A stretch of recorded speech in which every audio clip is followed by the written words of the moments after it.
Dios los bendiga. Bueno, gracias a Dios por este privilegio que nos entregan esta noche de poder transmitir su palabra. Amén. Le pido que me acompañe allí donde está a la palabra en el libro de Oseas, el profeta Oseas. Este es uno de los libros, ahorita estamos estudiando estos temas y es uno de los libros que más ha impactado mi vida en cuanto al contenido, aunque toda la palabra impacta y es linda, pero me habló mucho el Señor en este pasaje y vamos a estar meditando, amén. Así que le invito para que leamos juntos Oseas, el capítulo 4, el versículo 1 al 3, amén. Y leemos la palabra de Dios en el nombre del Padre, del Hijo y del Espíritu Santo de Dios. Oíd palabra de Jehová, hijos de Israel, porque Jehová contiende con los moradores de la tierra, porque no hay verdad, ni misericordia, ni conocimiento de Dios en la tierra. Perjurar, mentir, matar, hurtar y adulterar prevalecen, y homicidio tras homicidio se suceden, por la cual se enlutará la tierra y se extenuará todo morador de ella, con las bestias del campo y las aves del cielo, y aun los peces del mar morirán. Amén.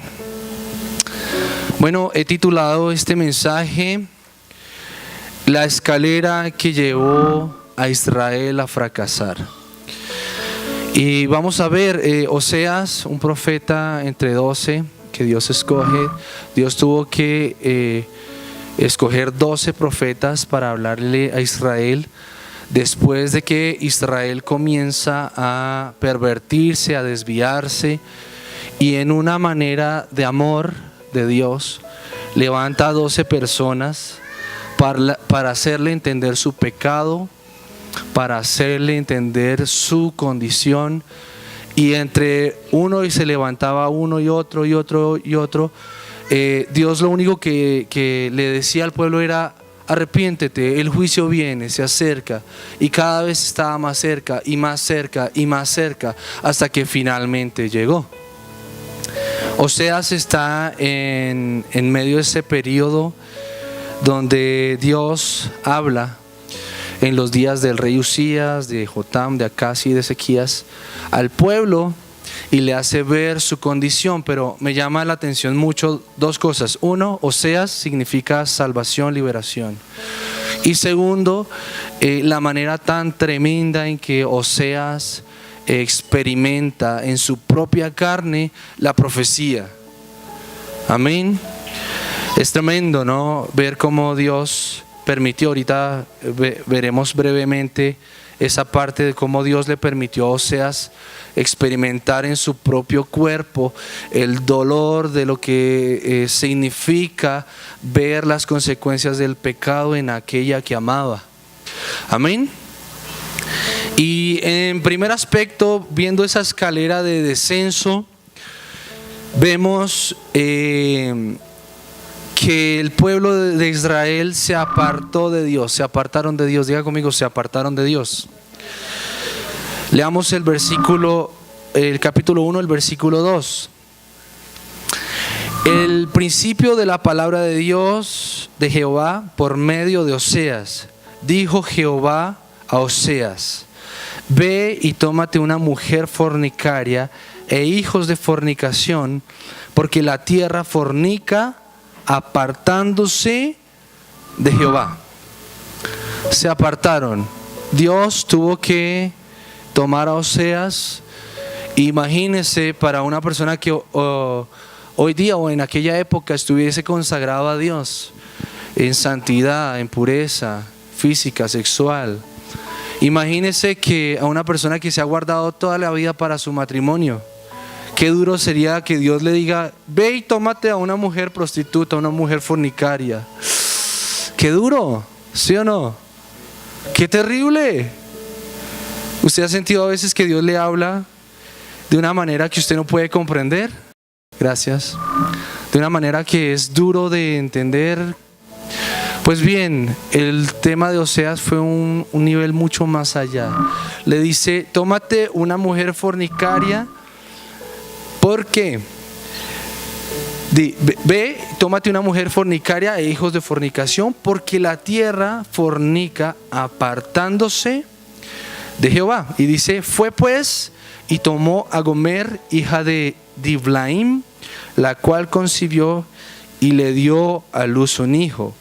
Y le dijo Jehová, ponle por nombre Jezreel, porque de aquí a poco yo castigaré a la casa de Jehú por causa de la sangre de Jezreel, y haré cesar el reino de la casa de Israel.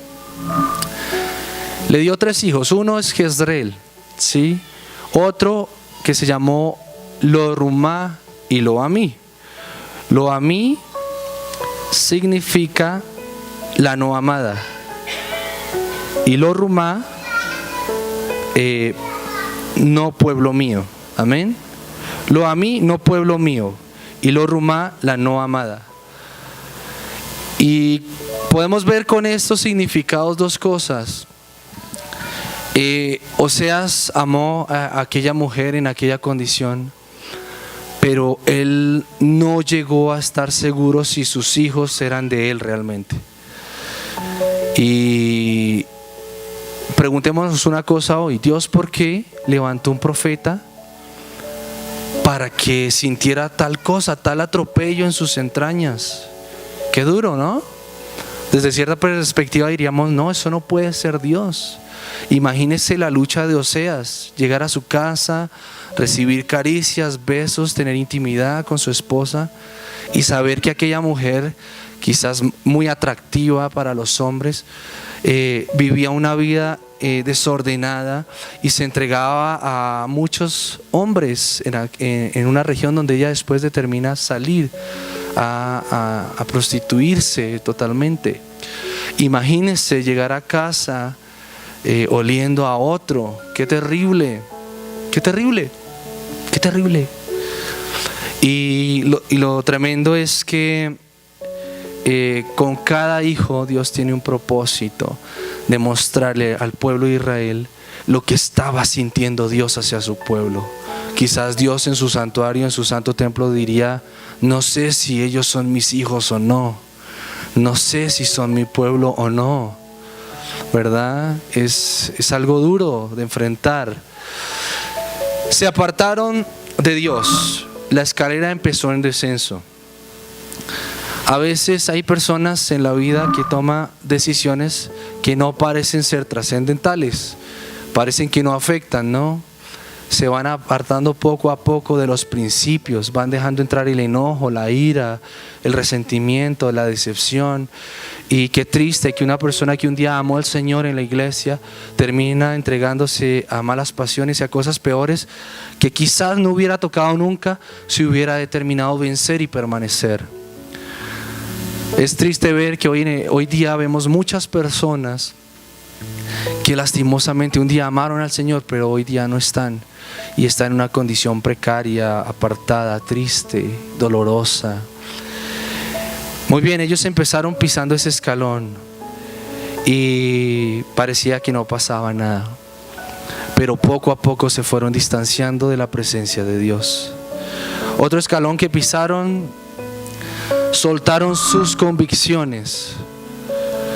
Veamos el capítulo 2, el versículo 2. Dice la palabra: contended con vuestra madre, contended, porque ella no es mi mujer ni yo su marido. Apártate pues sus fornicaciones de su rostro y sus adulterios de entre sus pechos. Amén. Ellos, el pueblo de Israel empezó a tener una victoria tras otra. Cuando estaba sobre todo el rey Usías, se empezaron a fortalecer mucho en las costas, empezaron a tener vínculos con las naciones extranjeras, muchas de ellas paganas, la mayoría. y empezaron a tener nexos donde ellos empezaron a exportar y importar cosas, a mover a través de la vía marítima muchas cosas. Se empezaron a enriquecer, se empezaron a posicionar, empezaron a fortalecer sus ejércitos y dejaron de depender de Dios y empezaron a soltar sus convicciones. Cuando empezaron el mercado de ida y venida con las naciones extranjeras, entre ellos Etiopía, Egipto y Babilonia, sucedió algo, y es que no solamente empezaron a cambiar mercancías, sino que empezaron a adoptar sus creencias, empezaron a dejarse influenciar por todo lo que ellos hacían, ¿no? Las mujeres empezaron a tomar sus vestuarios, sus hebillitas, sus cadenas, se ponían unas cadenas en los tobillos y unos atuendos que eran seductores, y empezaron a adentrarse en la inmoralidad. Bueno, empezaron a aceptar el pecado de muchas maneras, se ensoberbecieron, se volvieron altivos, ¿sí? Se volvieron orgullosos, se volvieron autosuficientes. Y poco a poco fueron soltando sus convicciones, a tal manera que Dios compara a Israel, su pueblo, con una mujer ramera, con una mujer prostituta. Qué tremendo. Y bueno, soltaron sus convicciones. Leamos un poco más el versículo 3. No sea que yo la despoje y la desnude, la ponga como el día en que nació, la haga como un desierto y la deje como tierra seca y la mate de sed. Si vemos desde este punto de vista, vemos a un Dios que parece estar furioso y quisiera hacer algo como aparentemente odioso, pero si vemos el contexto de los profetas, vemos es un Dios que sufre con el pecado de su pueblo y que sufre con la condición de que el pueblo de Dios se endureció de corazón y ya no le importaba tanto el tema de estar puros para Él. Así que Dios se vio en la obligación de advertir.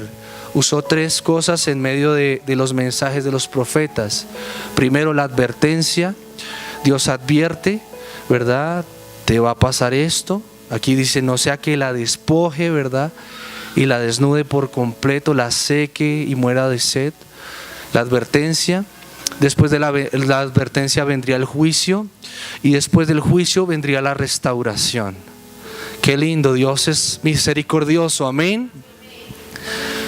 Y qué tremendo ver que Dios muchas veces no quisiera, pero Él tiene que meter a su pueblo en un terreno apretado, doloroso, duro, pero no es para que la gente se enoje con Dios, no es para que la gente se aparte de Dios, es para que la gente reaccione y se vuelva a Él, porque lejos de Él nada podemos hacer. Lejos de Él lo único que hacemos es sufrir y hacer sufrir a otros, ¿verdad? Una de las cosas que se desarrolló mucho en el pueblo de Israel fue la injusticia social, la injusticia. Y aún los reyes y las autoridades, lo que fue los reyes, los sacerdotes, la nobleza y los militares, se volvieron injustos, hicieron cosas muy, muy fuertes contra Dios, permitieron, ¿verdad? Ganaban el dinero de manera injusta, haciéndole daño a los pobres, a los menesterosos, y llegaron al punto de provocar a ira a Dios. Entonces, primero se apartaron de Dios, ¿verdad? El segundo escalón, soltaron sus convicciones. En tercer aspecto, perdieron la dependencia de Dios. Leamos el capítulo 2, versículos 5 al 6. Porque su madre se prostituyó, la que los dio a luz se deshonró, porque dijo, iré tras mis amantes que me dan mi pan y mi agua y mi lana y mi lino, mi aceite y mi bebida.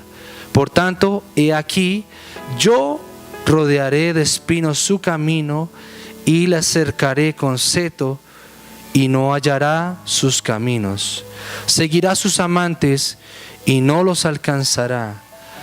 Los buscará y no los hallará. Entonces diré, iré y me devolveré a mi primer marido, porque mejor me iba entonces que ahora. Es tremendo ver cómo Dios muchas veces tiene que tratar a la gente que se cansa de las cosas de Dios y luego empieza a adoptar las culturas del mundo, de afuera, y tiene que vivir muchos dolores muchas veces para entender, pero no es el plan de Dios. Gomer, hablemos un poquito de Gomer, la esposa de Oseas. Aquella mujer, quizás Dios centra estas frases pensando en Gomer, ¿verdad? Que ella se fue, decidió entregarse a su pecado, por fin a entregarse totalmente a la prostitución. Y leyendo un libro de descripción de los profetas, el autor usa un poco de su imaginación, pero me llama mucho la atención. Me impactó esto que me hizo la piel de gallina, de cómo ella está allí en ese lugar, en esa ciudad de prostitución, harapienta, ya con ropas sucias, aislada de su marido. Sus hijos, él las describe así con un poco de su imaginación, ¿no? Sus hijos preguntando a papá por mamá en casa, y ella estaba en aquellas situaciones. Pero impresionante, donde Dios le dice, Dios le habla a Oseas, y hay un encuentro entre Oseas y Gomer, y Gomer está allí, quizás cabizbaja por su condición, pero Oseas se acerca y decide amarla, a pesar de su inmundicia, a pesar de su pecado, a pesar de su fornicación. Oseas decide amarla. Y estos pasajes dice: seguirá a sus amantes y no los alcanzará, los buscará y no los hallará. Entonces dirá, iré y me volveré a mi primer marido, porque mejor me iba entonces que ahora. Es impresionante cómo Dios sabe que aquella mujer iba a sentir ese deseo de volverse a su marido, porque la prostitución que había permitido en su vida no le iba a traer nada más que un sinsabor de desgracia, de desolación. Y es impresionante porque muchas veces cuando permitimos que el diablo meta mentiras en nuestros corazones, la persona empieza la escalera decadente, se empieza a apartar de Dios, empieza a soltar sus convicciones y empieza a perder la dependencia de Dios, empieza a aceptar más las culturas del mundo, a creerle más al mundo, a esos amigos que quizás le dicen: ¿sabe qué? Camine y nos tomamos una, y se olvida de todo. Hay muchas personas así en el mundo que quieren corroer las convicciones que Dios ha dado a su pueblo. Pero ¿qué sufrimiento trae eso? ¿Qué sufrimiento? Esa escalera decadente cada vez se hace más difícil. Cada vez para la persona se hace más difícil el acercarse a Dios. Me llama mucho la atención cuando dice: yo la rodearé de espinos, su camino le haré difícil. Cuando vemos la Biblia, sabemos que muchas veces los espinos tipifican ¿qué? Tipifican ¿alguien sabe? Los afanes, ¿verdad? ¿Alguien está aquí afanado, angustiado, preocupado en extremo? Hay muchas veces circunstancias, hermano, que Dios permite en nuestra vida, que son alarmas, advertencia. Pilas, si usted sigue así, van a haber juicios. Si usted sigue así, van a haber problemas. Si usted sigue así, van a haber consecuencias. Retome, haga un par en su camino, medite sobre su camino. Analice cómo está, qué está pasando. Usted se esfuerza mucho, usted quiere hacerse entender y como que no se entiende mucho en su familia, en su casa. ¿Qué pasa? Examine, porque pueden haber alarmas a su alrededor que le pueden mostrar que ha soltado, que ha dejado ir. Si de pronto ya no depende tanto de Dios, depende más de lo que gana, de lo que trabaja. Sí, Israel se había vuelto autosuficiente. Ellos lograron muchas victorias con el rey Usías y lograron muchos negocios con Etiopía y con otras naciones, y se volvieron ricos y empezaron a perder la dependencia de Dios. Una pregunta para esta noche: no la responda, no levante su mano, pero ¿cuánto dependes hoy de Dios? ¿Cuánto dependes más de lo que tienes en tu billetera? ¿Cuánto dependes de lo que tu familia haga o no haga para que tú estés bien? Creo que si paramos un momento esta escalera de decadencia, nosotros hemos permitido muchas cosas apartarnos de Dios. Hemos soltado muchas convicciones y hemos perdido mucha dependencia de Dios. Si miramos hace unos años, quizá creíamos más, quizás dependíamos más, quizás le hablábamos a la gente con más convicción que ahora. Ahora es más fácil de pronto quejarse, murmurar, desquitarse con otros, ¿verdad? Desahogarse con otras personas. Pero son cosas que nos aprietan más el camino, porque Dios es justo. Y aunque nosotros vivamos momentos difíciles, no nos da derecho de acudir a la ilegalidad, ¿no? Cuando un matrimonio es atacado, por ejemplo, muchas veces el diablo pone la ilegalidad ahí para desahogarse, porque no me entiende, porque no me ama. Oseas podría haber dicho: no, mi mujer es de la vida mala, entonces yo tengo el derecho de buscar a otra. Él hubiera podido decirlo desde la parte carnal, pero él decidió obedecer a Dios. Amén. Más aunque dolía, él decidió optar por obedecer el cumplimiento de la palabra en su propia carne. Qué tremendo. Él decidió amar a la no amada. ¡Qué tremendo! A mí se me eriza la piel al decir esto, hermano. Decidió amar a la que no merecía amor. Cuando alguien nos hace daño, cuando alguien nos defrauda, cuando alguien nos saquea, nos hiere, ¿qué es lo más fácil que hacemos muchas veces? Acudimos a la injusticia, a la venganza, al desahogarnos, al pagar mal por mal, ¿sí o no? Al restringir, ¿sí? Al desahogarnos con alguien. Es que es hermano, es hermano. Pero qué reto, qué reto, qué reto aceptó Oseas. Amar a la no amada, compadecerse de la no compadecida. Imagínense a sus hijos con esos nombres, sentarse a la mesa, desayunar, almorzar y llevar un nombre que era profético. Uy, llamarle a un hijo el no amado, el no compadecido. ¡Qué duro! ¡Qué duro! Tremendo, ¿sí o no? Todo tenía un propósito. Diga conmigo: todo lo que pasa en mi vida, aunque no lo entienda y aunque duela mucho, tiene un propósito con Dios. Hay gente que se deja vencer, hermano, y se entrega como Gomer a la perdición.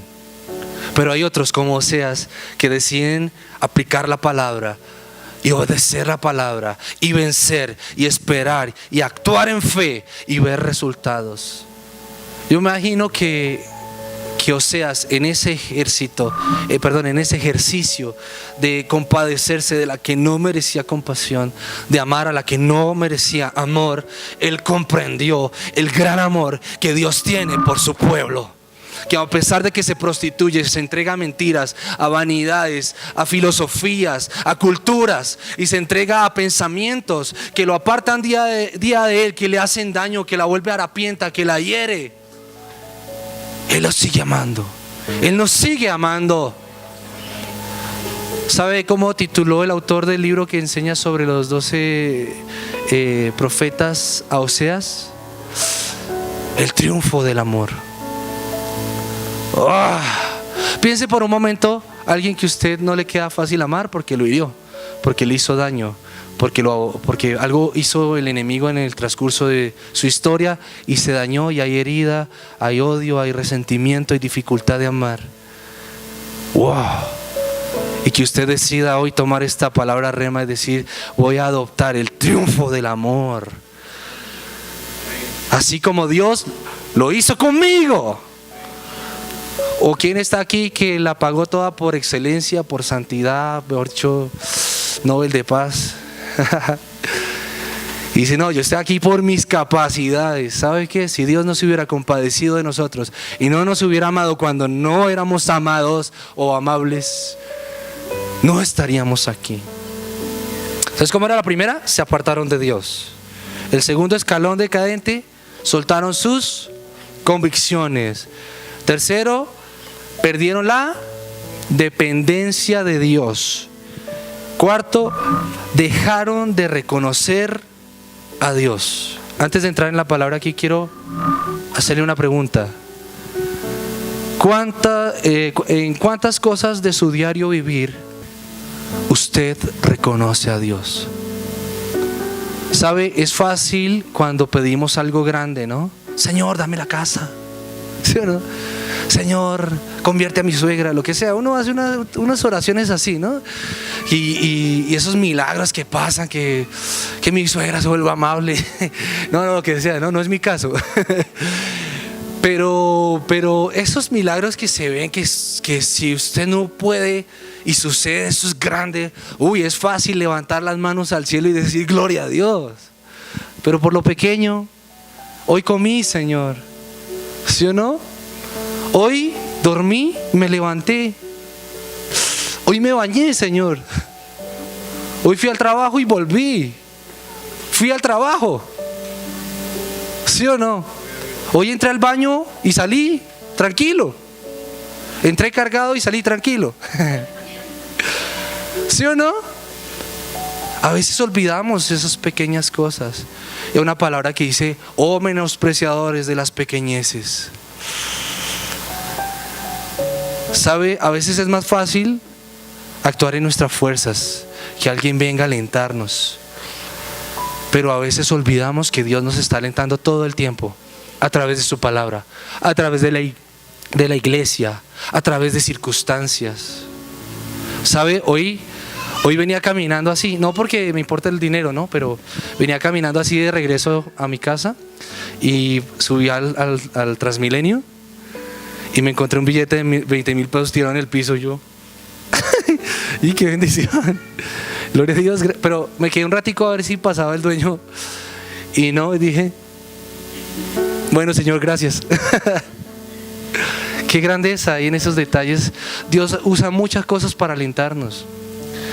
Sí, hace unas semanas atrás se nos cayeron varios negocios seguidos, con necesidad de pagar. Y con ese billetico ahí en el piso, yo levanté mis ojos al cielo y dije: ¿sabes qué, Dios? Gracias, Señor. Y me metí en la estación dando gracias. Dije: gracias, obligando a mi alma a desarrollar el acordarme de Dios. En el diario vivir muchas veces nos olvidamos de Dios. Ellos se olvidaron. Leamos un poquito el 2:9. Leamos desde el 8 mejor. Ella no reconoció que yo le daba el trigo, el vino y el aceite, y que le multipliqué la plata y el oro que ofrecían a Baal. Por tanto, yo volveré y tomaré mi trigo a su tiempo y mi vino a su sazón, y quitaré mi lana y mi lino que había dado para cubrir su desnudez. Tremendo. Es duro combatir con nuestro hacedor, es duro. Ellos no reconocieron, ellos se olvidaron del Señor. Ellos se olvidaron del Señor. Y Dios dijo: por tanto, volveré a tomar lo que es mío, el trigo, el vino, el aceite. ¿Sabe? Todo lo que era esplendor para el pueblo de Israel se secó, se volvió cero, fuerza cero. Dios los tuvo que llevar al exilio, 70 años de cautiverio, y envió 3 tipos de ejércitos muy hostiles: los babilónicos, los asirios y los egipcios. Los más hostiles eran los babilónicos y los asirios. Una de las cosas que hacían los asirios abrían los vientres de las mujeres embarazadas y estrellaban a los bebés en la pared. Era ese tipo de crueldad dura. Y Dios los llamó herramienta, porque llegó al punto de la dureza de Israel que Dios tuvo que ejecutar sus juicios. Tremendo. Otra cosa que hacían, cuando vencían a un rey, lo degollaban y se colgaban la cabeza en una cuerda y se paseaban por la ciudad o iban a las fiestas con eso, como si fuera un colgandejo, un adorno. Eran crueles. ¿Alguien aquí está sufriendo con situaciones injustas, crueles, duras, que parece que no fuera Dios? Más fácil No es decir, ¿cómo me voy a vengar? ¿Cómo me voy a desquitar? ¿Sabe cuál es más fácil? Decir, Señor, como un puñadito de Israel dijo, Señor, esto me lo merezco, esto es tu justo juicio. Pero yo quiero reaccionar ya, yo no quiero más dolor. Yo te pido perdón. He murmurado, me he quejado, he sido inconstante, ¿sí? Usted sabe que muchas veces nuestra carne nos hace camuflar nuestro pecado con lo que hacemos bien. Pero qué bendición las personas que dicen, ¿sabe qué, Señor? Te pido perdón. El pecado está en mí, me arrepiento. Dice que esta mujer diría, mejor me era estar con mi primer marido. Por tanto, dice, porque mejor me iba entonces que ahora. Ese entonces que nos iba bien, hoy no está quizá. Pero no es porque Dios sea injusto, es porque vinieron consecuencias, porque quizás un día no oímos la palabra de Dios atentamente y dimos rienda suelta a nuestro pecado. Pero lo lindo es que está la advertencia, está el juicio y está la restauración. Dios es bueno para restaurar, y aún en medio de las circunstancias más desastrosas, más dolorosas, más imposibles, como que Dios parece que no pudiera hacer nada, cuando una persona se humilla, Dios se conmueve y activa el triunfo del amor a favor de su pueblo. Amén. Una más, y es, ay Señor, bueno, hay tantas, Señor.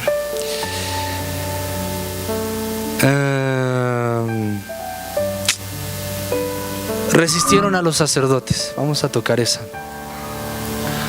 El capítulo 4, de versículo 4 al 6 dice, ciertamente hombre no contienda ni reprenda a hombre, no se vengue, deje eso en manos de Dios, porque tu pueblo es como los que resisten al sacerdote.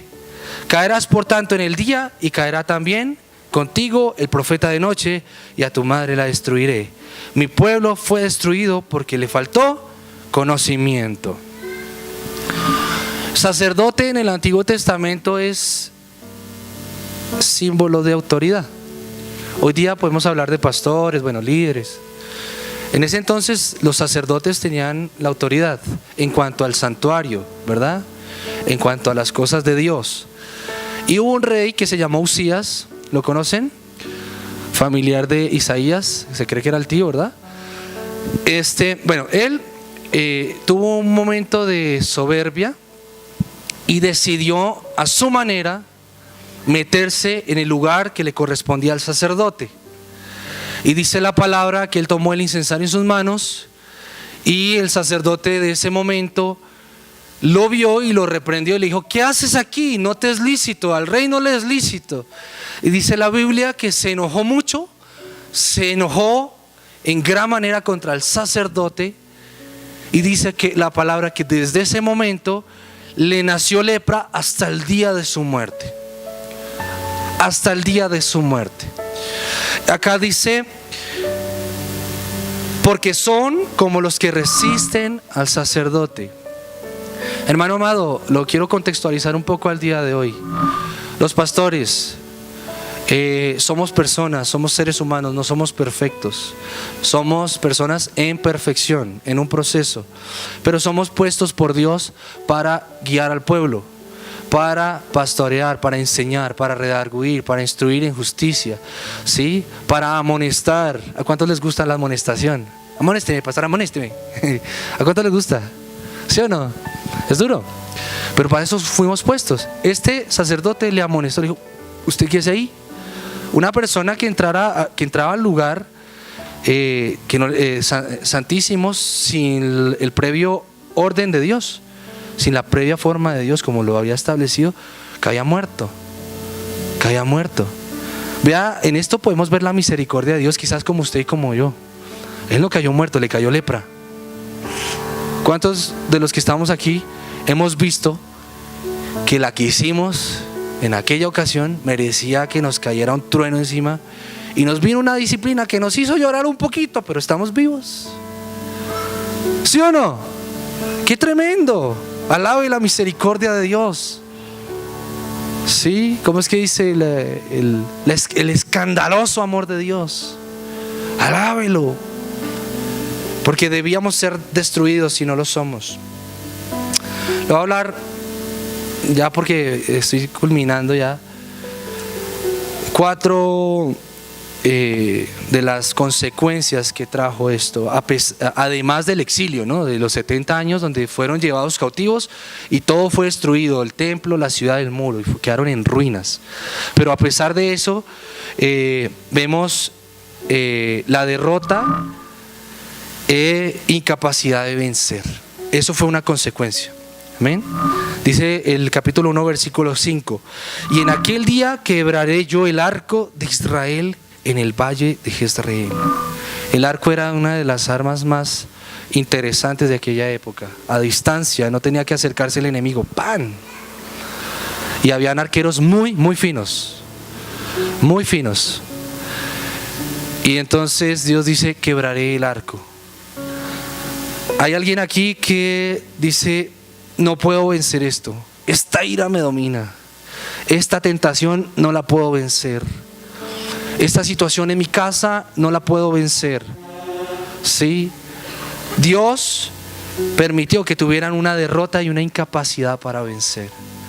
Levantó esos ejércitos hostiles, y Asiria, que fue uno de ellos, y Babilonia con Nabucodonosor, destruyeron, desolaron su pueblo escogido, su entrañable pueblo, y los llevaron en cautiverio. 70 años Babilonia llevó en cautiverio a Israel, a su pueblo.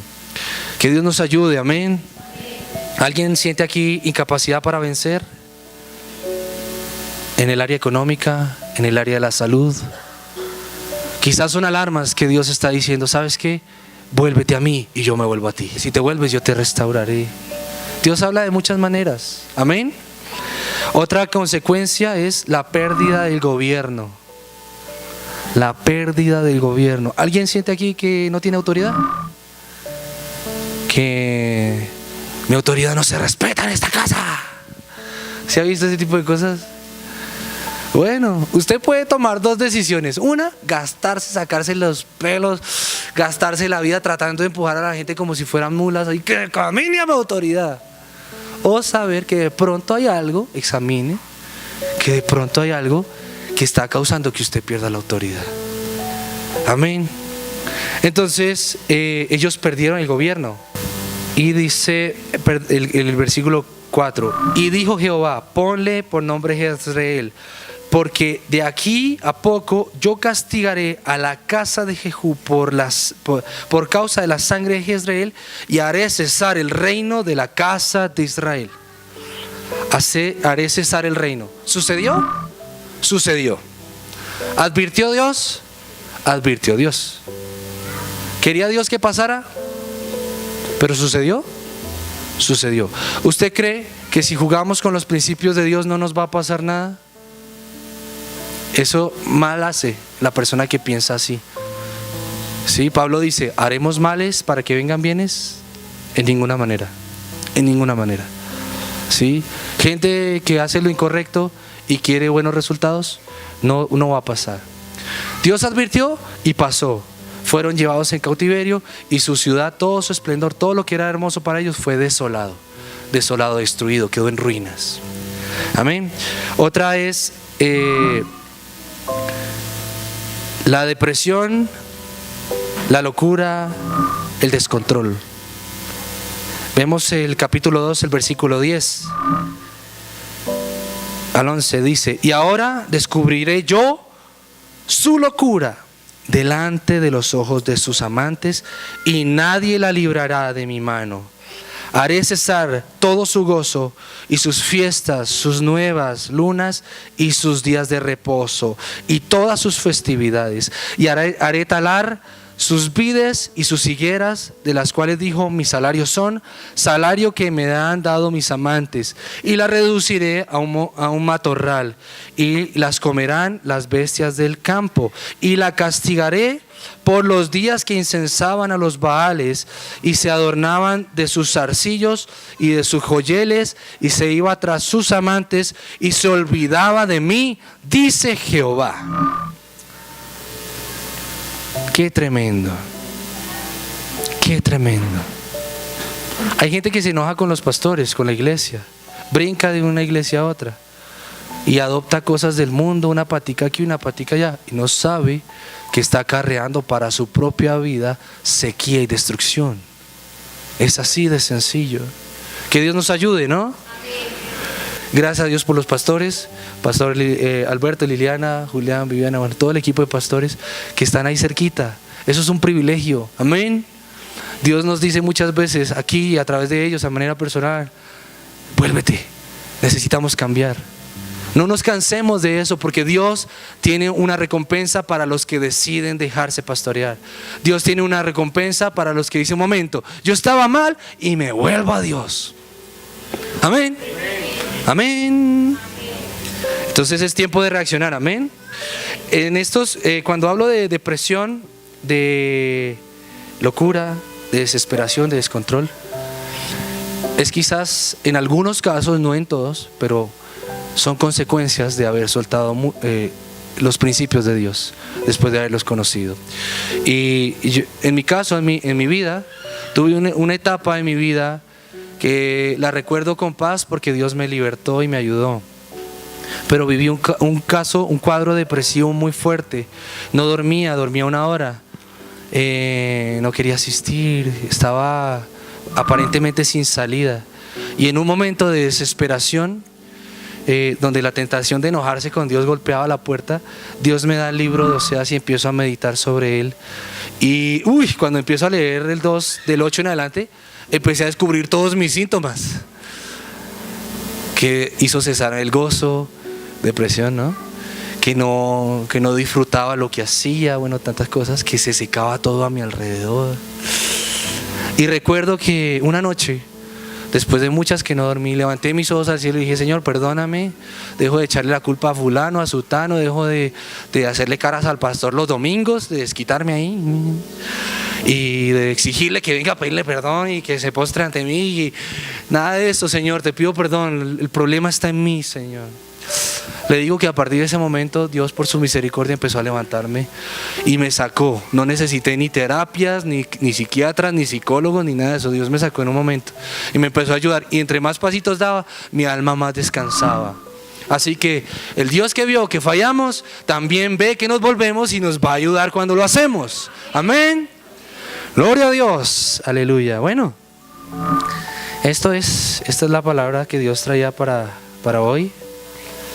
Es la escalera que llevó a Israel al fracaso.